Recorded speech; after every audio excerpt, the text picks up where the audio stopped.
The first great white sharks appeared roughly 16 million years ago in the northeastern Pacific. They are the largest predatory fish in the world today. Weighing up to 2.5 tons, they hunt alone and can turn up in any of the world's oceans, though it prefers temperate, cold coastal water. The great white is widely considered to be the most dangerous shark to humans. But does it deserve such a negative reputation? Is it really the maniacal murderer of the sea, responsible for the death of countless people the world over? There are a few hot spots for great white sharks in the world. There is southern Australia with the Neptune Islands. There is South Africa with False Bay, Guns Bay, Mossel Bay. There are the Faroe Islands in California. There are the New England waters and the coast of northern Japan. And also there is Guadalupe Island in Mexico. Shark specialists, filmmakers, divers, and dedicated amateurs embark on a journey from the port of San Diego, undertaking a day-long ride on the often rough waves. This unique expedition will bring them directly to a favorite spot of some of the biggest sharks of the world.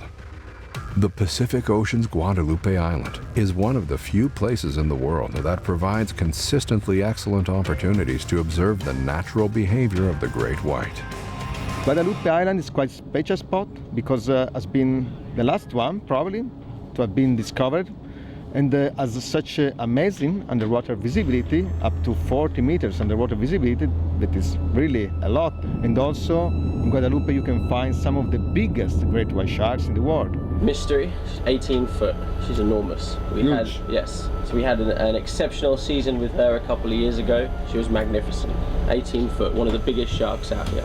The great white shark can attain up to 6.6 meters in length.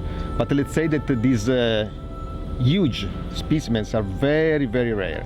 Usually you will find most great whites between 3 meters and 4 meters. This is the average size. And sometimes even some specimen close to 6 meters. The biggest great white found at Guadalupe Island so far are very close to 6 meters. We've ID'd 170 different sharks, and your expedition coming out here in November is typically the peak time for those big females. Great. So hopefully we'll be able to get you to meet some of our big ladies out here. The Guadalupe expedition is remarkable not only for the awesome size of the sharks inhabiting and visiting the area. On this ship, designed for observing great whites, education and scientific research are considered to be as important as the diving itself.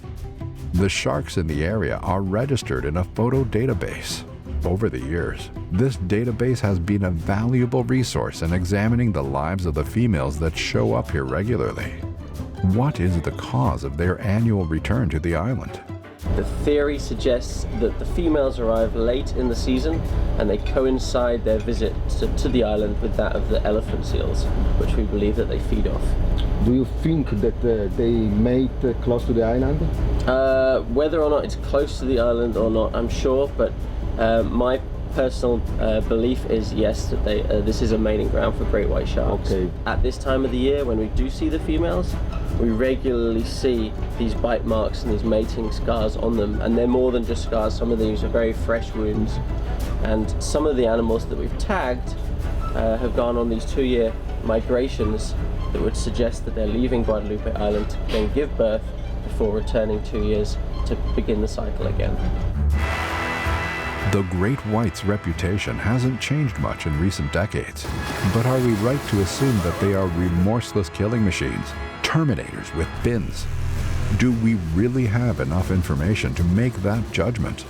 I think it's very important to teach about shark biology, shark behavior to the people, and I mean to common people, because you have an environment where there are people learning about sharks, working at academic institution and at university, and then you have the common people that know almost nothing about the sharks. I think that ecotourism is a great tool for educating people, because most people living in big towns has completely lost the touch with wildlife. It's a good way to change their mind, to open their mind. And I see a lot of people coming to the expedition that want to come back because they never experienced something like this. When the ship arrives at the deceptively quiet and nearly deserted island of Guadalupe, the well-trained crew undergoes special preparations. They already know that this seemingly peaceful deep blue water will shortly be crowded with some of the largest great white sharks in the world.